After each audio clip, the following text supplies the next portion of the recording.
প্রিয় বন্ধুরা, আমার হাতে দেখতেছেন একটা ডিশ এবং একটা বস্তা। আসলে এটা কিসের বস্তা আমি আপনাদের দেখাচ্ছি। আসলে এটা দেখতে পাচ্ছেন, এই যে আমার সার আর কি, এই যে সার। হয়তো ভাবতেছেন দুই পাশে দুইটা পুকুর, সার আমি কি করব, এটাও আপনাদের মনে প্রশ্ন থাকতে পারে। সর্বপ্রথম সারটাকে একটু আগে মিশ্রিত করে নিতে হবে। এই যে এভাবে মিশ্রিত করে নিলাম। তারপরে আমি কি করব আপনাদের মাঝে পুরো ভিডিওটা তুলে ধরবো, আপনারা দেখতে পাবেন অবশ্যই।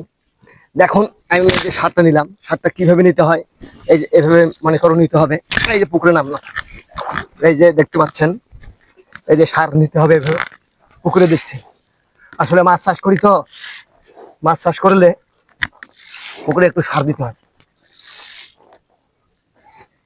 ভিডিওটা আটকাও। তারপর দেখতে পাচ্ছেন কিভাবে, এই যে এইভাবে পুকুরের মধ্যে সার দিচ্ছি আমি। আপনারা দেখতেই পাচ্ছেন, সার ছিটারও একটা অভিজ্ঞতার প্রয়োজন আছে, যে কেউ ফিরে আবার সার ছিট দিতে পারে না।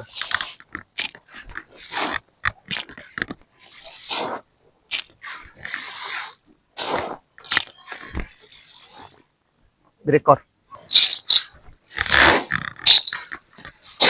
পুকুরে সার না দিলে পুকুরে মাছ বড় হতে চায় না, এই জন্য পুকুরের মধ্যে সার দিতে হয়। এটা অবশ্য আমি মাসে দিয়ে দেশ ফিনিশিংটা নেই এবং মোগাটা যাবো দোষ। তো ভিউয়ার্স, আপনারা দেখতেই পাচ্ছেন জমির মধ্যে কিভাবে, এই পুকুরের মধ্যে কিভাবে সার দিচ্ছি। আসলে সার না দিলে তো বর্তমান হয় না। আমার একটা ভালো একটা জিনিস আমার পুকুরে হয়েছে, আপনারা এটা কখনো লক্ষ্য করেন নাই। আমার পুকুরে অসাধারণ একটি, দেখতেই পাচ্ছেন, অসাধারণ একটি গোলাপ ফুল ফুটেছে। খুব সুন্দর ফুল ফুটেছে আমার পুকুরের মধ্যে, আপনারা দেখতে পাচ্ছেন। প্রয়োজন বোধে পুকুরের মাছে গিয়ে হলেও সার ছিটাতে হয়। কি একটি অসাধারণ পরিকল্পনা মানুষের। আসলে তবে সবচেয়ে আমার পুকুরের মধ্যে এই গাছের নিচেই বেশি মাছ থাকে। এত সার ছিটার, হ্যাঁ, তবে আমি আওয়াজ হয়ে যাচ্ছি, পুকুরের মধ্যে মাছ একটা মরে গেছে, খুব দুঃখের বিষয়। পচা মাছ পুকুরের মধ্যে না রাখাই ভালো।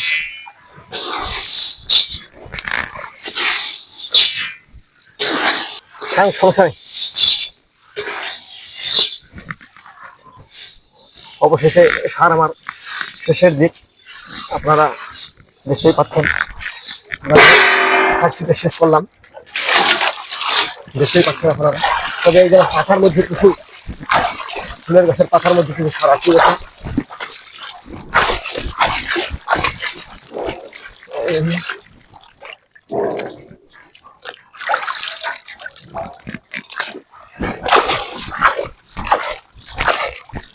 তবে ভাগ্যের বিষয় হলো, এই ফুলটা আমার পুকুরে একটা অপরূপ সৌন্দর্য ধরে আছে। খুব সুন্দর একটি ফুল, খুব সুন্দর, খুব সুন্দর ফুল। এবং তবে এই ফুলগুলা সকালবেলা দেখতে কিন্তু খুব ভালো হয়, খুব সুন্দর হয়। আপনারা দেখতে পাচ্ছেন কি সুন্দর ওয়াটার এলে। তবে আরো একটি মনে হয় দুঃখের বিষয় বলতে হয়, আরো দেখতেছি পুকুরের মধ্যে মনে হয় আরো একটা মাছ মরে গেছে। কি জন্য মাছ মরে যাচ্ছে সেটা আমি বুঝতেছি না। এত টাকা পয়সা খরচ করে যদি মাছ মরে যায়, লস খাইতে খুব দুঃখ লাগে। আপনারা আমার জন্য একটু দোয়া রাখবেন। মাছ চাষ করতেছি নতুনভাবে, যেন সফলতা অর্জন করতে পারি। আপনারা অবশ্যই আমার জন্য একটু শুভকামনা বা দোয়া রাখবেন।